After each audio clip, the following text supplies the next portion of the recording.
going on, y'all? Welcome back to yet another video. With this video breaking down the United States Army's tattoo policy as of October of 2021 and the waiver process for those otherwise eligible. So stay tuned. Here we go! What's up, everybody? Welcome back here to TEAMSWARTZ, and if this is your first time here, welcome to my channel. Here I post a ton of Army basic training tips, recruiting, and other Army-related videos to include going live weekly to address your most desired questions and concerns. My name is Lewis, your local New York Army National Guard's full-time recruiter and part-time drill sergeant, and conveniently located in Midtown Manhattan in New York City. Here on my free time, I create content around the enlistment process, typically in the Army as a whole, to include how to get prepared both mentally and physically for Army basic training. So without further ado, let's get started. So if you are looking to join the United States Army, whether that be active duty Army, Army Reserve, or the Army National Guard, and contemplating on getting a tattoo in the near future, hold off. Pump the brakes there, young pry. You're about to possibly disqualify yourself. So pay attention, take notes, it's about to get real. Whatever your mindset is on tattoos, be careful of what and where you place that ink. Yes, it is 100% your right to do what you want with your body. You can most certainly express yourself, but unless you are planning on owning your own business or working within the entertainment business, have at it. Get all the tattoos that your heart desires with no F's given. Otherwise, you are working for somebody else's dream. For example, when you work for somebody else's dream, they can dictate to you what you can and cannot do, like getting tattoos, for example. The bottom line is you represent the company in which you work for. So if they want to dictate to you that you cannot have tattoos in certain parts of your body that would be visible for whatever reason, they are perfectly within their legal rights because it is their company and you work for them. So bear in mind, yes, it is your right to express yourself with your body, but you can very well be denied employment for your choices. This means to the United States Army, whether you're going active duty Army, Army Reserve, or the Army National Guard, we all follow the same set of rules. Understand that regulations and policies are forever changing, and I will be breaking down what is acceptable, what is not, and if otherwise eligible to request a waiver. An ETP waiver, or an exception to policy, in this case to the tattoo policy, is essentially requesting permission to bring you in because you have a tattoo in a location that is not authorized. For example, what was authorized over 10 years ago is certainly not authorized today based on the current tattoo policy. And it's always based on the needs of the United States Army. Typically during wartime, the rules or the enlistment rules or criteria is kind of relaxed or more relaxed compared to when we are in peacetime where they tighten up the regulations and eligibility requirements. At the recording of this video as of October of 2021, tattoos are not authorized on the hand or located on the neck from a t-shirt crew neck collar above. So with that being said, you can have tattoos anywhere else on your body as you see fit, providing that it does not include nudity, no naked bodies on the body, all right? No curse words, no inappropriate words or phrases or inappropriate images, to include no perceived or actual gang-related tattoos. You can have a full sleeve, you can have a half a sleeve, what have you, anywhere on your body to include your private parts. For those who are on the risque side of things. In accordance with current guidance and regulation when it comes to tattoos, no tattoos are authorized on the hand from the fingertips to your wrist bone. That's a loose translation of said regulation, and with that being said, depending on the reviewer and their interpretation and perception of the regulation, because it is a loose translation, meaning that it doesn't dictate the bottom or the top portion of that wrist bone, meaning that they could determine that no tattoos from the fingertips to the bottom part of your wrist bone or the top part of the wrist bone closest to your elbow. So my advice to you, if you are planning or if you have a tattoo on the forearm, if you're getting a half a sleeve, a full sleeve, keep it above the wrist bone, meaning that the upper portion of your wrist bone closest to your elbow. Additionally, as previously described, no tattoos from your neck up, meaning that if you are wearing a crew neck t-shirt like I am here wearing now, you are not authorized any tattoos that are visible. That also includes tattoos inside your mouth. Typically people will get tattoos inside their lips, underneath their eyelids. It's pretty weird stuff, but yes, people do it. Few males, but mostly females, they like to typically get like hearts, stars, music notes, a cross, or what have you located directly behind the ear, right? And that's perfectly fine and well as a civilian and can be typically covered up with their hair being down. However, in accordance with the current tattoo policy, that is not authorized, but waivers can be entertained and we can submit them if otherwise eligible to be approved or disapproved. There is no guarantee that any ETP exception to policy waiver request for this tattoo be guaranteed approval. Here's an example of something that was authorized at the time, which was crazy. I enlisted or contracted a male soldier into the New York Army National Guard for having a tattoo on the back of his dome piece, meaning the back of his head, a 4-leaf clover, and the reasoning behind it was he lost a bet.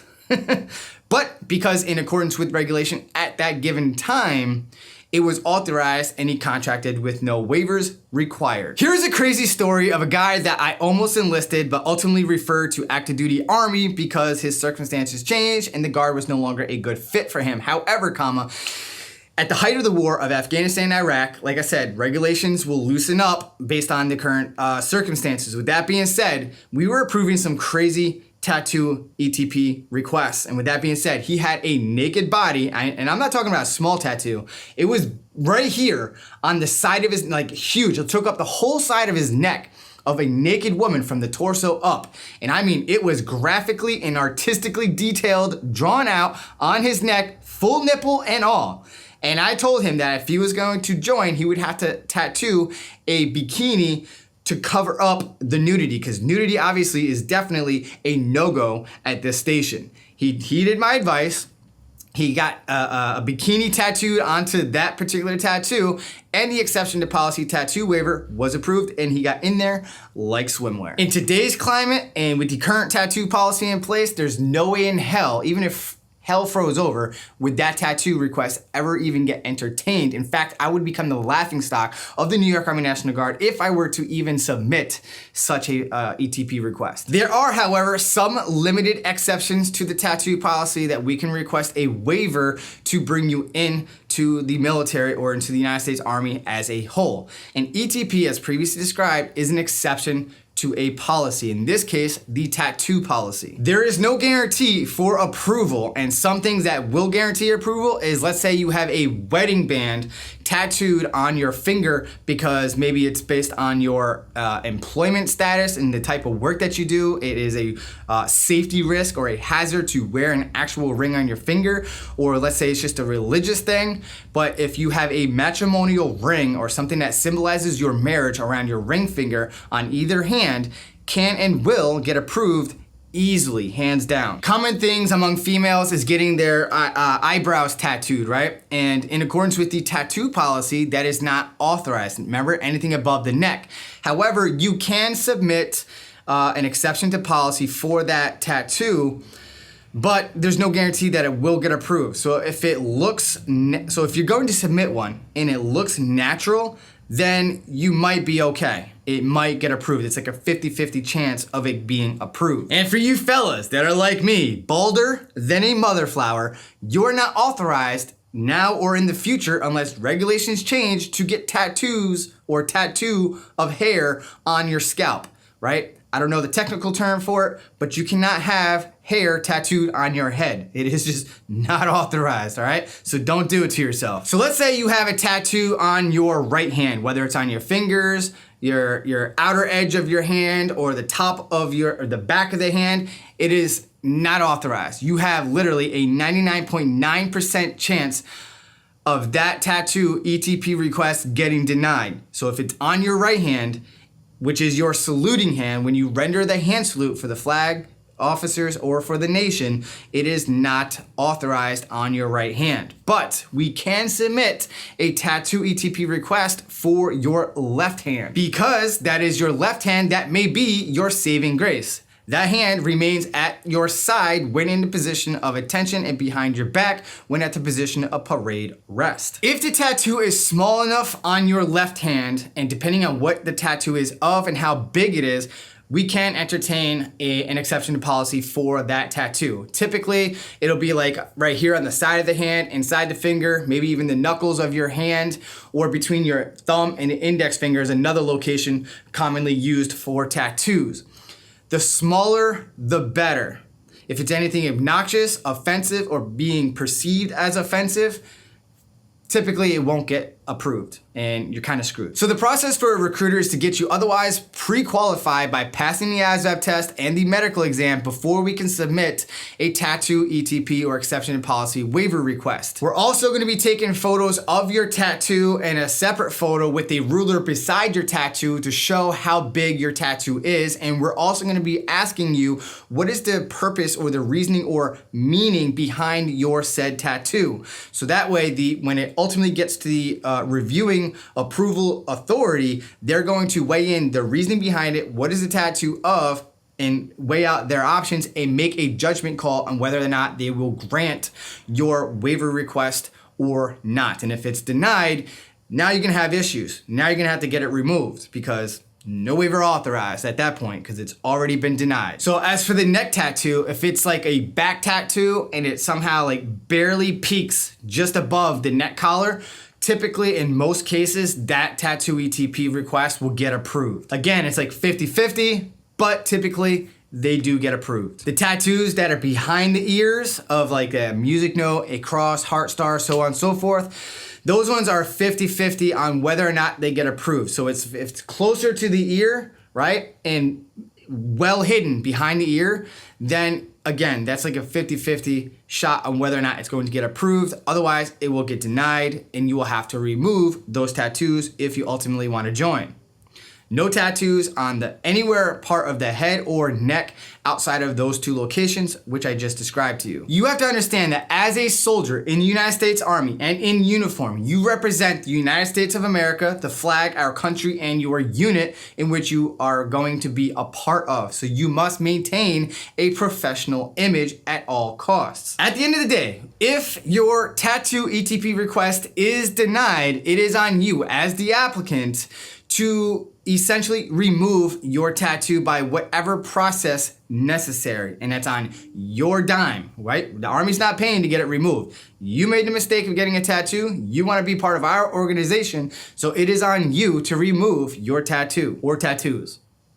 Most people will opt to get their tattoo lasered off, and that is a very costly and painful process. It could take, depending on your type of tattoo, right? If it's like tribal or something that has like a very, very deep ink that is significantly embedded into your skin, it's going to take more sessions compared to somebody else who might have something that's not so deep in their skin. For the average person, you're looking at about 3 to 5 sessions to get rid of their tattoo. If you get to the point where your sessions of getting your tattoo lasered off is causing scar tissue, at that point, I would resubmit a tattoo ETP request with updated photos to show that your tattoo is now scarring rather than being effective and efficient in removing that tattoo. In that sense, it is showing that in good faith, you did or doing everything within your power to remove said tattoo.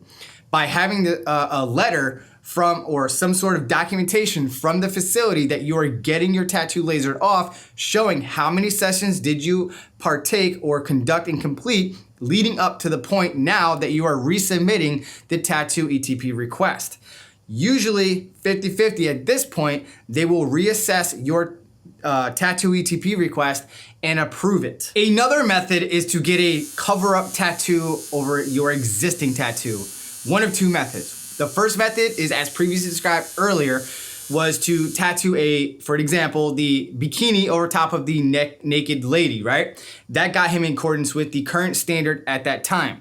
The other method that I've had some applicants leverage and worked for them and got their ETP approved was to tattoo 1 to 2 base coats of white, right, over top of their existing tattoo, and then getting a second or third tattoo over top of those, right, to the color that matches their skin complexion, making it look like they have no tattoo, or it maybe looks like more of a birthmark versus a tattoo, right? In those cases, the tattoo ETP were approved.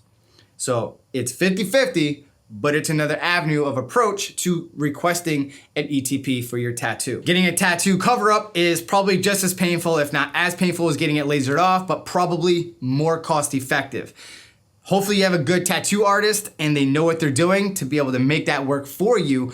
But again, that is just another avenue of approach. And the last and final method that some applicants have explored, leveraged, and were successful in removing their unauthorized tattoo is skin grafting, which is very, very painful and probably very expensive, but probably the most effective method.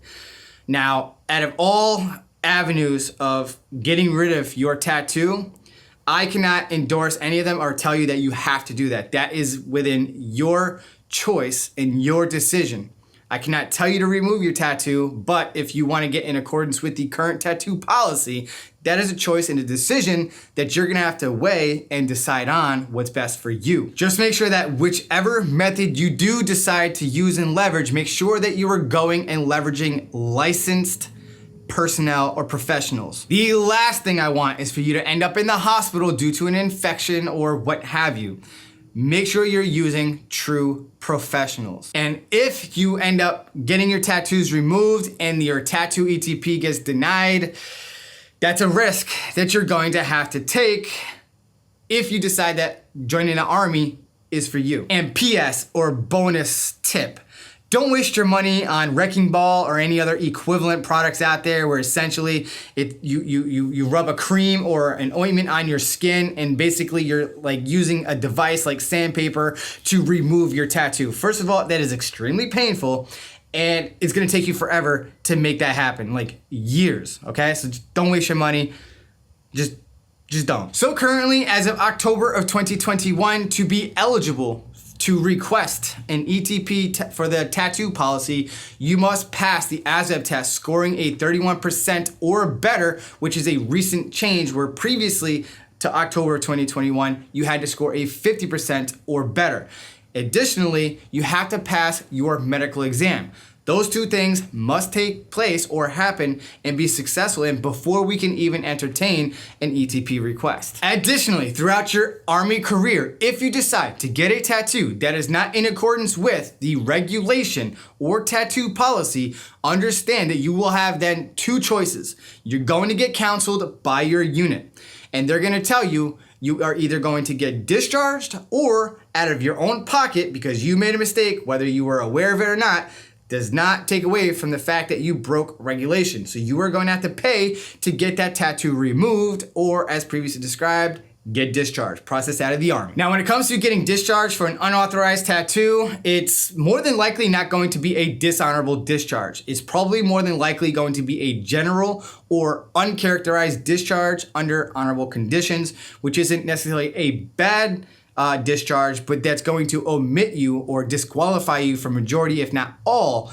of your military benefits. So choose wisely. If you made it this far into the video, know that I so appreciate you. Thank you so much for making it this far into the video.